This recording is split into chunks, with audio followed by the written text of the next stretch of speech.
Hello and welcome to The Long Play, where we listen to some of the world's greatest albums. It's a little bit like a book club, but there's no books. Hello, Paul. Hey, Tom.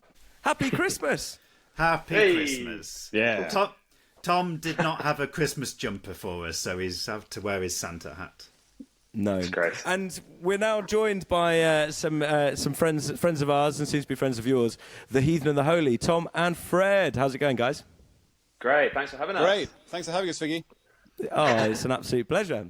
So we just wanted to maybe introduce the Heathen and the Holy and talk a little bit about why you might be on a Christmas podcast. And, share with us a little bit about what the Heathen and the Holy is. Fred and I, we used to be in a band together a very long time ago. And as that band was kind of coming to a close, not that we knew at the time, I don't think, but one very bored Christmas, we decided it'd be quite fun just to have a crack at a Christmas song. Because we'd never really done it in this band we were in called Noah and the Whale. And we'd never, I think we'd done one song in 10 years, one Christmas song. We hadn't really tested our metal at it. But this particular year, I think it must have been 10 or 11 years ago now, we just made a song, more kind of for friends and family, something silly, something irreverent. Did it in our bedroom. And, was it in my bedroom? Yeah. I think you said, Fred, you did it in our bedroom then, which I'm a little bit concerned about. I mean, we're close, but we're not that close. Yeah. What goes on tour stays on tour. But yeah, we made this song, and the thing, and something that became almost traditional was our sort of ridiculous. We'd start with a very basic idea, like a folk song or whatever, and then naturally we just throw the kitchen sink at it. And next thing we know, we have this huge, burgeoning production. And the first song was indicative of that because we actually went on to crowdfund a music video for it and spent a lot of money that we did not have. But it's a sensational video. It's very good. It's an incredible video. And the link will be in the description of the podcast. Oh, fantastic. So people will be able to watch it. Yeah, I guess in the back of, I don't know if it's true, if Fred will have to test this, but in the back of my mind, I was always thinking, like, you make a good Christmas song and it stands the test of time. So it was like, just about doing it, like, going the full lengths just to make it happen. Film the ridiculous video, but it will always be there as like a little timepiece that even if no one else sees it and then no one else cares, we can sort of reflect on it and it can be a nice little capture of a moment in our lives. I really like that kind of idea going into it, but what did you make of it all, Fred? That's exactly what it is now. Yeah, it's a wonderful capture of a time when we were all living in Kennington. You were living just around the corner from where I am now. We used to go to the Ship pub every night, and we used to play there and do the pub quiz. And so we shot the video in the Ship pub, which Tom lived over the road from. And it's a wonderful, sort of memento of that time, isn't it? All the characters that are in it. That was family and friends, yeah. Yeah, all our family were in it and our friends. And, that was going to be that. And then the next year came around, and then we did it again. And then it's now been 11 years, and we've made a song every year. Some of them with videos, all gold. Some of them without videos. So it's become an annual tradition now. Everyone we can't not do it. And so last year was our 10th anniversary. So we released all of the songs up to that time on a vinyl album called Christmas Glory. Oh, Yeah, hold on there. We have a copy for the... That's amazing, isn't it? So the long play, obviously we've now done 10, I think, and I've been buying the vinyl for each one. And also, I have a copy of the album. Oh, you do? Fantastic. Oh, great. That's right. So it's a lovely thing to do, to make a physical product. It's a beautiful record with the snowflake design, and all the artwork was great. And then we sort of rather indulgently revisited that first song we wrote 10 years ago last year, and Tom did a completely ridiculous, overblown orchestral arrangement, and we recorded this 80-piece orchestra in Budapest remotely. And if you listen, so the last track on there is the orchestral version of our very first song that is completely over the top and fabulous. In the true Christmas spirit, we have to do it. And so, so there's been 11 years. Why did the videos stop? Where are they? Where are the irreverent videos? Just well, the problem they cost is, too much. well, also our director Dan Montenarini, who directed our Christmas videos, it was absolutely fantastic director. He then became a homicide detective, and so he's out of the True game story. of true story. So we met up with him, and he'd completely changed career during COVID. He'd retrained as a detective, and now he's out solving murders for the Met Police. So he wasn't available to make any more videos. We asked him. He said, "Sorry, guys, Actually, true. it's just a true story." So, so until we find another director willing to put in the amount of love and time that Dan did to make those videos so good, we're kind of we've redirected that energy into our live shows. So last year we did our first ever live show where we played all the songs live in a church, and we had an incredible band, and people came, and including yourself, Tom Figgins, who were magnificent. And so we're doing that again this year. So yeah, the energy that used to go into the videos is now going into an all-out Christmas live extravaganza. Because we finally got enough songs to actually play a show. That's the point. Yeah, Yes, we can exactly. just about put a set list together now. We've got 10 songs. And maybe this is a shout out to any listeners who might want to direct your music videos to reach out to the Heathen and the Holy. Homicide detectives who want to change a career. Change career. Yeah, absolutely, yeah. Into it. And then the live show is this Friday, is that right? It's this Saturday. It's coming This up on Saturday. Saturday. Saturday the 7th of December. Yeah. Is this going out before then? We'll make sure it does. It depends very much on Figgy's editing skills, but yes, that's the intention. So great. I've got a week off do this come week, down. so I'll cram it with work. So good. It's going to be a similar. Like we've got an amazing band. We've got I think there are going to be 9 of us musicians on stage, which is awesome. And we've got a dear family friend of mine, a guy called Noel Tredinnick, very aptly named Noel Tredinnick, to play the organ in the church for the carols. So yeah, it's going to be pretty special. It's a magnificent organ, yeah. It's going to be good. Yeah.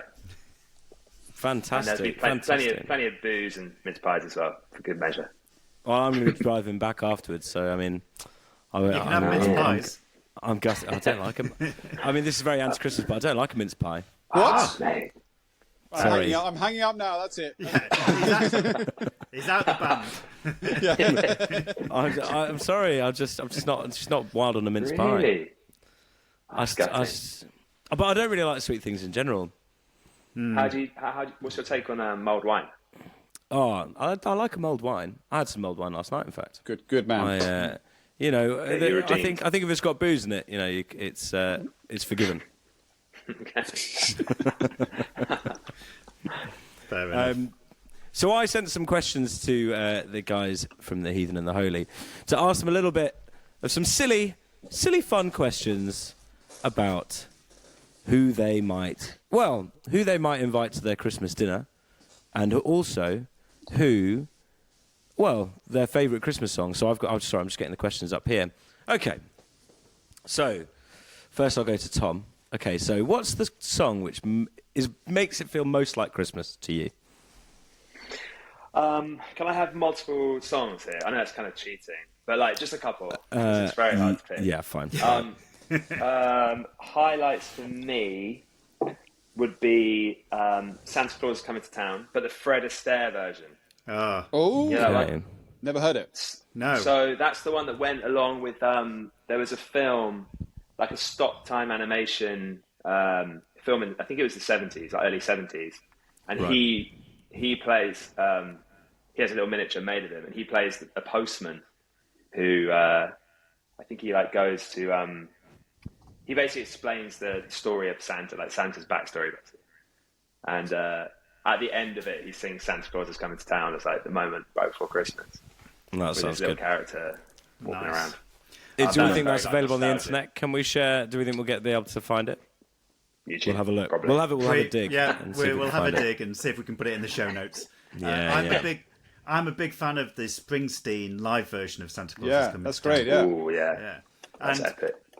Which is then funny I also because, like- Paul, you said a couple of episodes ago that you didn't like Bruce Springsteen. I really don't. What? I'm hanging up now. It's worse than Tom's mince pies. It's really bad. But I do like that. Yeah. It's a great song. It's a great Yeah, song. it's a good song. Yeah, it's a good song. But I'm So also that would be my modern song, if you can still call that a modern song. Yeah. But then if I hear I don't know, Carol of the Bells or something. That's instant, like Christmassy vibe for me. You know, I don't know. But there you go. There's like one from each sort of genre. Okay. What about Fred? What's Fred's most Christmas encapsulating song? Well, I have a Christmas playlist that that I've made on Spotify that I listen to every year round from Halloween, the day after Halloween onwards, every day. And there's one song where there's actually 3 versions of that song on there, and which I really associate with Christmas, but it's not a Christmas song at all. And that's "Love the One You're With" by Stephen Stills. So I've got 3 versions of that song on there, including the original. And my daughter asked me the other day, "Daddy, why do you always listen to 'Love the One You're With' at Christmas? It's not a Christmas song." And I didn't know. I said, "I don't know." But then I looked at my phone when I was playing, and the cover of the album that "Love the One You're With" is on is Stephen Stills sitting in the snow. Sort of, I think he might even have a sledge or something. So, oh wow! So for some reason that's gone in. That album cover is him in the snow, and I now associate that song kind of with Christmas. Anyway, so it's not Christmassy, but it does make me think of Christmas. I only listen to that song in December. It's Yeah. Well, I'm on a similar thread to you, Fred, in the sense that mine is actually an album. It's an album that my dad used to have, which is an Ella Fitzgerald compilation album. And for me, I just hear any of that, and I'm just yeah. It almost doesn't, like, Christmas almost doesn't feel like Christmas until I hear that. Yeah. But yeah, it's the best of the songbooks. It's got things like "Bewitched, Bothered and Bewildered" on it, and "Miss Otis Regrets." Oh, sounds great. It's really good. I'll share it. It'll be in the show notes. Yeah. What about you, Paulie? Exactly. Well, so keeping with the theme, actually, it's not a Christmas song, although they tried to sell it as such. But "The Power of Love" by Frankie Goes to Hollywood. It's a good song, yeah. I think I was maybe 16 when it was released. 16, Christmas. It just it brings Christmas to me. I know that Holly Johnson said it's not a Christmas song, but they did make a nativity video to go with it. So I think it definitely counts. They got 3 kings on camels coming across the desert. That counts. Yeah. And does that also fall into your guilty pleasure category? Oh, I'm not saying it's a guilty pleasure. I just love it. I love that song. I've got a guilty pleasure. I'll go guiltier. Go on then, Fred. What's your guilty pleasure? Well, this is one I also listen to every year, and that's "Christmas All Over the World" by Sheena Easton. Oh, it's the. I don't know if I know it. It was on the end credits of Santa Claus the movie. Do you guys remember Santa Claus the movie? Yeah. The most classic 80s Santa movie. Tom Allen. Tim Allen. Tom Allen? Yeah. Tim Allen. No, it was years before Tim Allen. Years before Tim Allen. You need to go and look. If you haven't seen Santa Claus the movie, it's phenomenal. Who's in it? Nobody black famous. and white one? No, it's sort of set in a sort of that's Miracle on in what's a sort of rainy 80s New York. It's brilliant. Every single Christmas film ever. Yeah, and over the closing credits, there's a song sung by Sheena Easton, and it's absolutely fantastic. The tom sound is particularly great, and the vocal ad-libs Tom sound in the outro. It's about 5 minutes long. But if you listen right to the end of the fade out, she does some really really moving ad-libs. Well, it's a 1985 film, Fred. I've just googled it, and Dudley Moore's in it. Yes, Dudley Moore, of course. Okay, yeah. He plays a rogue elf that leaves the yes, that's right.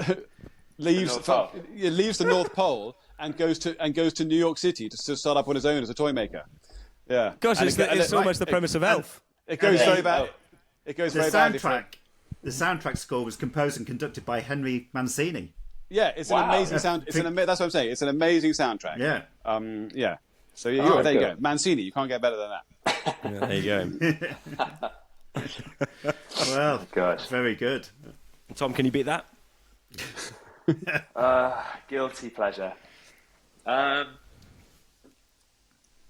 from our own modern songs, I do think the Darkness is hard to beat. Oh yeah, It's become a staple. It's good. Yeah, even if it was the most tongue-in-cheek Christmas song of all time.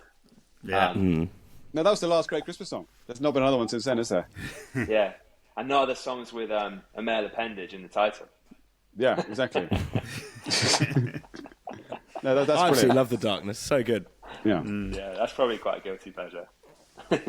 Yeah, it's good. And Paul? Well, I think when my kids were growing up, they'd always have a favourite Christmas song, and they'd always ask me what my favourite one was. So you choose it one year, and then you're stuck with it for the rest of your life, aren't you? So it's Christmas Wrapping by the Waitresses. That was on the radio this morning. What's your favourite Christmas song? It's great. That's what I'm morally obliged to say.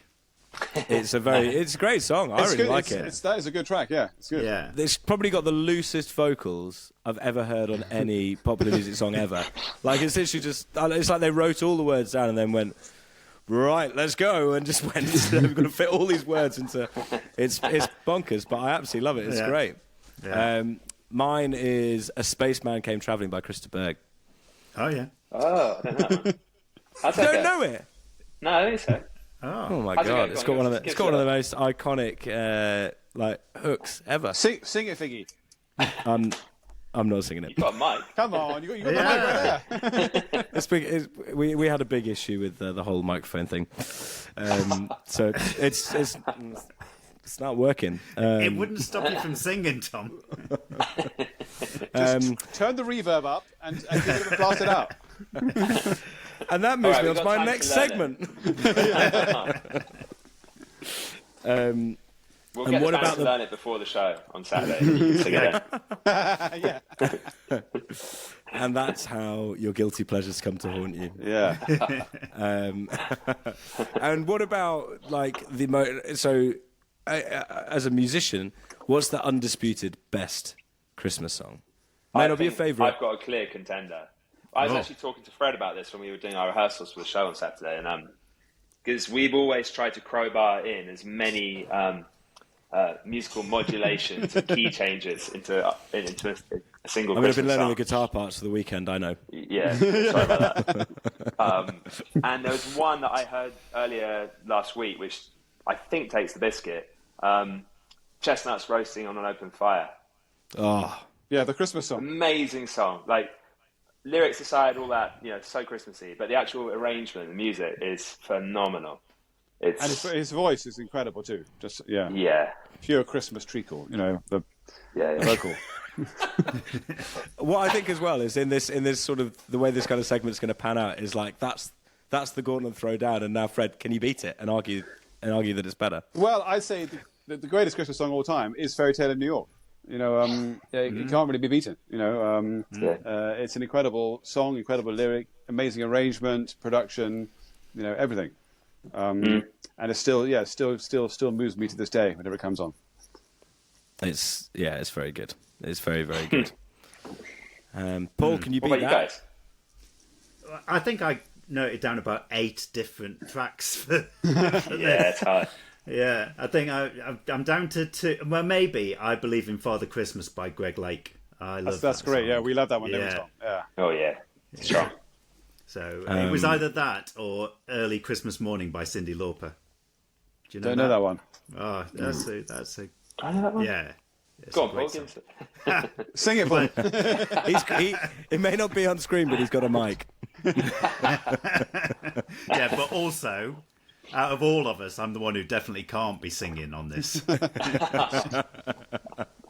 Oh my goodness. I'll check that one out afterwards. I don't think I know it either. Yeah. Yeah. Well, maybe I'll get a playlist together of all the songs we've mentioned. It's going to be a hell of a playlist by the end of the show. It's going to supersede all of them. Yeah. Yeah, exactly. Tom, and then my one to throw into the mixer is "Stop the Cavalry" by Jonah Louis. That's classic. Yeah.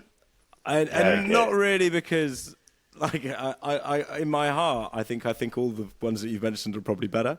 But there's a part of like how sort of unenthusiastic and how deep his voice is that I just think, gosh, that's Christmas.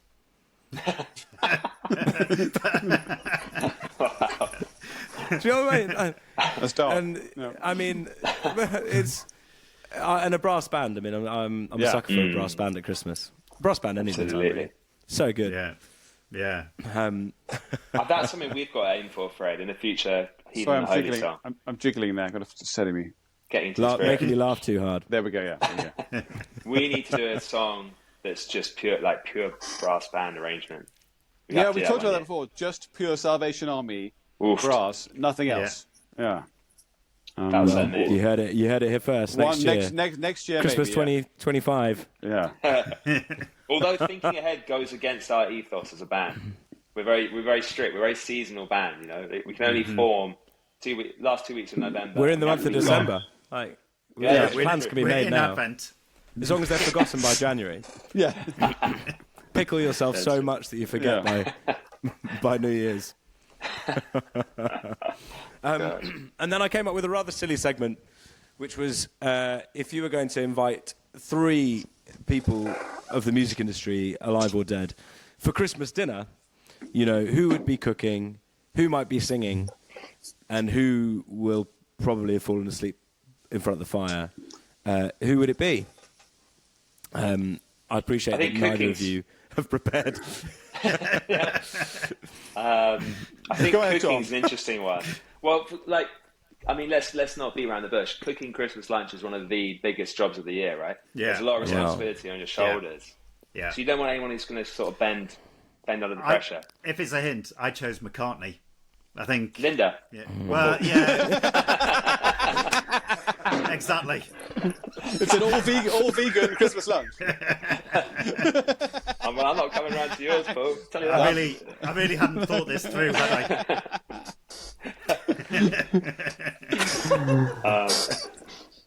What about It's gold. I was thinking Michael Ball. What to cook? Yeah. I think, What's your rationale? He looks like he enjoys his food, which probably means, I reckon he's a dab hand in the kitchen. That's a big shout. I don't think Mrs. Ball gets much of a look in, or the other Mr. Ball or whatever, whoever it is. I think, I reckon he puts the penny on at Christmas and does the turkey. That's a good shout. Or you go for one of those like musicians who's become a chef. That's an obvious one, right? Like, can you name any? Yes, I can. Khalees. Oh, yeah. Yeah. She started a restaurant. Yeah. She did.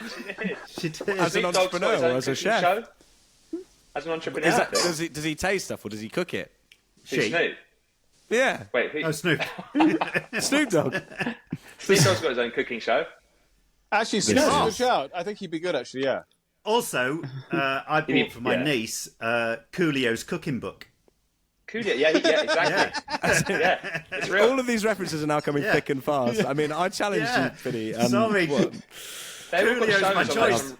I've changed my mind. Coolio's quite good, actually. Yeah. See, I said I thought Paloma Faith because she's been on Celebrity Bake Off. That's fabulous. That's just too logical, Figgy. That's just like baking's baking. Everything's baking, isn't it? It's just sticking stuff in the oven and hoping. Well, you also don't want any musician who's going to be too sauced before they actually put the penny on and like makes a mess of it, or it like drags out, like takes too long to get to the table. I fear Coolio could fall into that category. Out of interest, what time do you guys eat Christmas lunch? Like, what's your sort of 5? What do you aim for? 5? Yeah, about 5. Serious? I reckon. Yeah. 5. Wow. More like a 2:00. Yeah, I'm with you, Paul. Yeah. Get it done.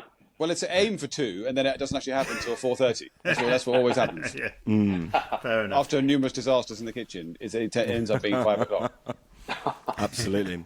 Are you cooking this year, Fred? No, I don't even know what we're having because I'm vegetarian. So it's kind of there's no set vegetarian. I do need Linda ecstatic McCartney about Linda McCartney, yeah. So it can be something different every year, which is exciting. That's pretty good. It's pretty good. Did have an incredible nut roast once. I don't really like nut roasts, but I've had one good one in my life, and it was incredible. And it was on Christmas Day. I cut that bit out of Christmas. That was pretty boring. It's definitely staying in. If we cut out all the boring bits, Fred, We don't have much left. We just get the end credits. so that's cooking. Cooking. Tom, Yes, who? and What's the other question? And who might be singing? Singing. So this is singing at the end of the meal when everyone's like pretty full. Oh, yeah, or yeah. Just impromptu, just gets up and Yeah, just someone you go like, oh, why don't you sing us a song? And nice. I think maybe it's got to be someone who probably isn't particularly associated with Christmas. I mean, I'd love to hear Tom Waits do a bunch of different Christmas songs. He's never done a Christmas album. Probably Imagine good. you're at a party and he sits down at the old upright piano and does, any number of classic Christmas, tunes. He could croon those Dean Martin and Frank tunes, brilliantly. After a few drinks on Christmas Day. I think he'd be great. That'd be good.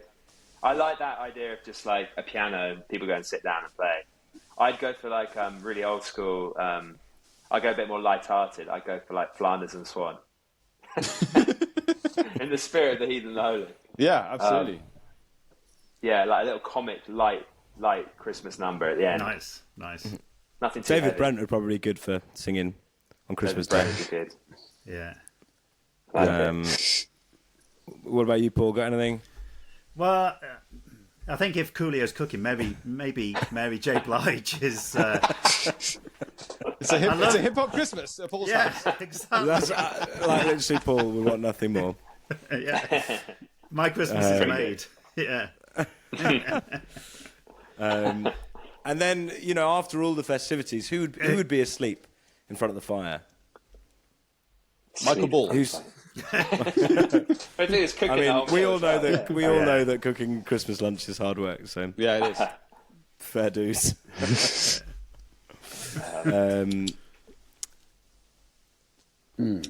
Who else? Who else? Who wouldn't have the stamina? I mean, maybe it's all of us after having to hobnob with these people. It definitely feels like it could be me. It will be me this Christmas. Well, it's always me. Yeah, it definitely will be me. Yeah. Well, that's the true Christmas miracle. That everyone gets a little sleep on Christmas Day. But this is the thing, because we do it. In my family, we've always done the meal earlier. You still have a bit of fuel in the tank afterwards, and it's just games, games, board games, everything. Yeah, like silly, like making hats out of the wrapping paper, all that stuff. All those like parlour games. So there isn't time to having that. It's not allowed. I wish there was that much organised fun in my house. Oh, I'd think it was. Yeah. Yeah. I know. Whereas I'm going earlier, Tom, so that I can have a longer nap in the afternoon. That's that's clever. Good thinking. Yeah. And then you're back into it for like maybe a film at night and a few more. There's a bit of cheese.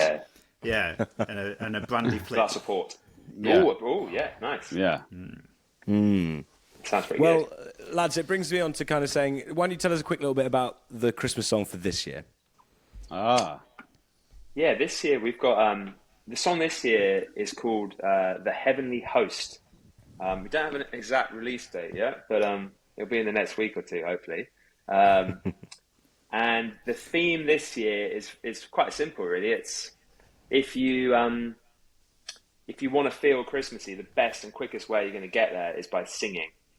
Whether that's singing a carol or, singing drunkenly with friends in a pub. Whatever it is, that will... If you find it hard to get in the spirit of things, that is a guaranteed success. Like, just to sing a song and you'll be there. Nice. Yeah, the power of communal singing. Yeah. And if you're in London, come and do it on Saturday the 7th at Sir James's in Clerkenwell. Yeah, we'll all be doing it. Communal singing, young and old, Tiny Tim, the Heathen and the Holy, the Lofty and the Lowly. We'll all be there singing our hearts out for Christmas. I can't believe you call Figgy Tiny Tim. It's My name's Tom. We've known each other for years. Oh, goodness. But lads, it's been an absolute pleasure to have you on. It's really nice to do our first little fun festive special. Maybe we'll get you guys on to chat about something serious as well at some point, because you're... We can do that. Yeah, we can. This was very serious, Tom. Yes. But it's been a real pleasure. So you can find us on Instagram at The Long Play Pod, or also you can sign up to our Substack, which is, Paul, remind me? thelongplaypod.substack.com. Yep. Where Paul will send out mid-month missives for December's episode. and we'll also send out a little link about this one going on and some of the links to the guys' stuff. And yeah, it's been a pleasure, guys. So thanks for joining us. All the links will be in the show notes. You. Oh, thank you so much, Thanks, everybody. Cheers. Cheers. Take Merry care. Christmas to you too. Merry Merry Christmas. Christmas. Merry Christmas. Cheers.